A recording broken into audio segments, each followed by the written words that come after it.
Kápu, teď to ještě popřu droutkem. Karino, prosím vás, jak dlouho pečeme? Pečeme 200 stupňů 15 minut. Tak je krásný.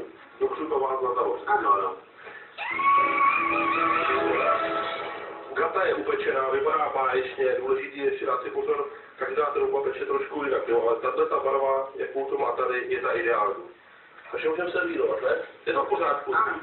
Gato, ochutnám, vypadá to báječně, Gata si myslím, že bude i výborně chutnat. Tak navíc je tam všechno dobrý, jo. Chutná. Super. Vynikající a ještě bych chtěl říct, že mimo kávy to taky podává se středovou limonádu. Děkuji, já mám radši tu druhou limonádu, která se v Armenii velmi hojně pije, a to je šípková limonáda. Takže na zdraví. Teď nás čeká garňára, který se připravuje z lilku, z rajčat a z masa, který nám trošičku zbylo. Uvedli nějaký nastavení, protože jsme měli velký hlas. No tam se museli přidat trošku rejže, protože